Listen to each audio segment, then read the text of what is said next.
ನಮಗೆ ವೋಟ್ ಚೋರಿ ಬಗ್ಗೆ ನಂಬಿಕೆ ಇಲ್ಲ. ವೋಟ್ ಚೋರಿ ಮಾಡೋದೇ ಕಾಂಗ್ರೆಸ್.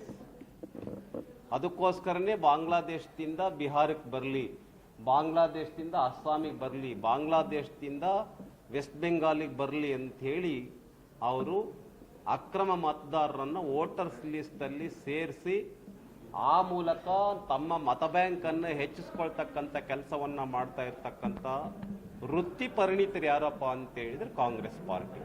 ಆದ್ದರಿಂದ ಭಾರತೀಯ ಜನತಾ ಪಾರ್ಟಿ ಭಾಳ ಸ್ಪಷ್ಟವಾಗಿ ಅತ್ಯಂತ ಭಾರೀ ಬಹುಮತದೊಂದಿಗೆ ಬಿಹಾರದ ಜನರ ಆಶೀರ್ವಾದದೊಂದಿಗೆ ಭಾರತೀಯ ಜನತಾ ಪಾರ್ಟಿ ಮತ್ತು ನಮ್ಮ JDU ನಿತೀಶ್ ಕುಮಾರ್ ಅವರ ಪಾರ್ಟಿ JDU ಇಬ್ಬರು ಸೇರಿ ಮತ್ತು ನಮ್ಮ ಪಾಸ್ವಾನ್ 3 ಜನ ಸೇರಿಬಿಟ್ಟು ನಾವು ಸರ್ಕಾರವನ್ನು ರಚನೆ ಮಾಡಿದ್ದೇವೆ. ಕಾಂಗ್ರೆಸ್ ಒಳಜಗಳಿಂದ ಬಿಜೆಪಿ ಲಾಭಗೋಸ್ಕರ ಕಾಯ್ತಾ ಇದೆ. ನೋಡಿ, ಕಾಂಗ್ರೆಸ್ನ ಒಳಜಗಳದಿಂದ ಏನಾಗುತ್ತೋ ಗೊತ್ತಿಲ್ಲ, ಇನ್ನು ಕಾದು ನೋಡೋಣ.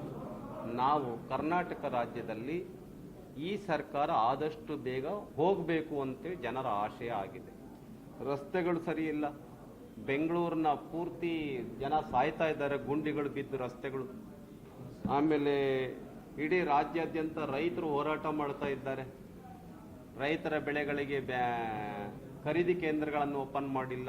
ಮೆಕ್ಕೆಜೋಳ ಇರಲಿ, ಕಬ್ಬಿನ ಬೆಳೆಗೆ ರೈತರು ಹೋರಾಟ ಮಾಡ್ತಾ ಇದ್ದಾರೆ. ಹೆಸರು, ಉದ್ದು, ಈರುಳ್ಳಿ, ರೈತರ ಬೆಳೆಗಳಿಗೆ ಸರಿಯಾದ ಬೆಲೆ ಇಲ್ಲದೇನೆ ಹೋರಾಟ ಮಾಡ್ತಾ ಇದ್ದಾರೆ. ಮತ್ತು ಹಾಲಿನ ಪ್ರೋತ್ಸಾಹಧನವನ್ನು 620 ಕೋಟಿ ರೂಪಾಯಿ ಸರ್ಕಾರ ಇನ್ನೂ ಬಿಡುಗಡೆ ಮಾಡಿಲ್ಲ ಅಂಥೇಳಿ, ಮತ್ತು 4,000 ರೂಪಾಯಿ ರೈತರಿಗೆ ಕೊಡೋದನ್ನು ಈ ಸರ್ಕಾರ ನಿಲ್ಲಿಸಿದೆ ಅಂಥೇಳಿ, ಈ ಥರ ಅನೇಕ ಬೇಡಿಕೆಗಳನ್ನು ಇಟ್ಕೊಂಡು ನಾವು ಇದೇ ತಿಂಗಳು 27, 28, 29 ಎಲ್ಲ ವಿಧಾನಸಭಾ ಕ್ಷೇತ್ರದಲ್ಲಿ ಹೋರಾಟ ಮಾಡ್ತೀವಿ. 1 ಮತ್ತು 2ನೇ ತಾರೀಕು ಎಲ್ಲ ಜಿಲ್ಲಾ ಕೇಂದ್ರಗಳಲ್ಲಿ ಹೋರಾಟ ಮಾಡ್ತೀವಿ. ಈ ಸರ್ಕಾರಕ್ಕೆ ಚಳಿ ಬಿಡಿಸ್ತಕ್ಕಂಥ ಕೆಲಸವನ್ನು ನಾವು ಮಾಡ್ತೀವಿ. ಒಂದು ಟಿವಿನಲ್ಲಿ, ಪತ್ರಿಕೆಗಳಲ್ಲಿ, ಸೋಷಿಯಲ್ ಮೀಡಿಯಾದಲ್ಲಿ ನಡೀತಿರೋದನ್ನು ನೋಡಿದೆ. ನಾವೇನು ಹೇಳ್ತಾ ಇದ್ದೀವಿ, ನೀವು ಮೆಕ್ಕೆಜೋಳ ಖರೀದಿ ಕೇಂದ್ರ ಓಪನ್ ಮಾಡಿ, ಉದ್ದು, ಹೆಸರು, ಆಮೇಲೆ ತೊಗರಿಬೇಳೆ, ತೊಗರಿ ಖರೀದಿ ಕೇಂದ್ರಗಳನ್ನು ಓಪನ್ ಮಾಡಿ ಅಂತ ನಾವು ಹೇಳ್ತಾ ಇದ್ದೀವಿ. ಆದರೆ ಕರ್ನಾಟಕ ರಾಜ್ಯ ಸರ್ಕಾರ ಯಾವುದರಲ್ಲಿ ಬ್ಯುಸಿ ಇದೆ ಅಂತ ಹೇಳಿದ್ರೆ ಶಾಸಕರ ಖರೀದಿ ಕೇಂದ್ರವನ್ನು ಓಪನ್ ಮಾಡೋದ್ರಲ್ಲಿ ಬ್ಯುಸಿ ಇದೆ ಅಂತ ನಾನು ಹೇಳಿದೆ. ಇದೆ ಭೇಟಿ. ಧನಲಕ್ಷ್ಮಿ ಬ್ಯಾಂಕ್ ಓಪನ್ ಮಾಡ್ತಾ ಇದ್ದಾರೆ ನವೆಂಬರಲ್ಲಿ. ಪ್ರತಿಯೊಬ್ಬರು 1,000 ರೂಪಾಯಿ ಕೊಟ್ಟು ಶೇರ್ ಹೋಲ್ಡರ್ ಆಗಬೇಕಿತ್ತು ಸರ್. ಇದು ಏನು ಉದ್ದೇಶ? ಇದ್ರ ಈಗ ತಾನೇ ಗಮನಕ್ಕೆ ಬಂದಿದೆ.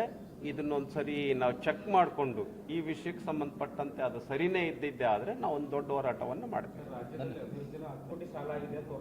ಈ ಸರ್ಕಾರ ಬಂದ ಮೇಲೆ ಹಣ ಎಲ್ಲೋಗುತ್ತೆ ಗೊತ್ತಿಲ್ಲ. ಸುಮಾರು 4,17,000 ಕೋಟಿ ರೂಪಾಯಿ ಬಜೆಟ್. 4,17,000 ಕೋಟಿ ರೂಪಾಯಿ ಬಜೆಟ್. ಆದರೆ ದುಡ್ಡು ಎಲ್ಲಿ ಹೋಗ್ತಾ ಇದೆ? ಈಗ ಗೃಹಲಕ್ಷ್ಮಿ ಮಹಿಳೆಯರ ಅಕೌಂಟ್ಗೆ ಹಣ ಬರ್ತಾ ಇಲ್ಲ.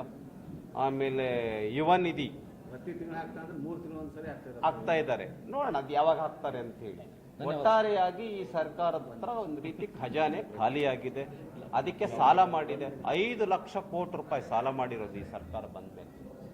5 ಲಕ್ಷ ಕೋಟಿ ಅತಿ ಹೆಚ್ಚು ಸಾಲ ಮಾಡಿರ್ತಕ್ಕಂಥ ಸಿದ್ದರಾಮಯ್ಯ ಸರ್ಕಾರ. ಇದು ಜನವಿರೋಧಿ ಸರ್ಕಾರ. ಆದಷ್ಟು ಬೇಗ ತೊಲಗಬೇಕು ಅಂತ ನಾನು ಈ ಸಂದರ್ಭದಲ್ಲಿ ಆಗ್ರಹ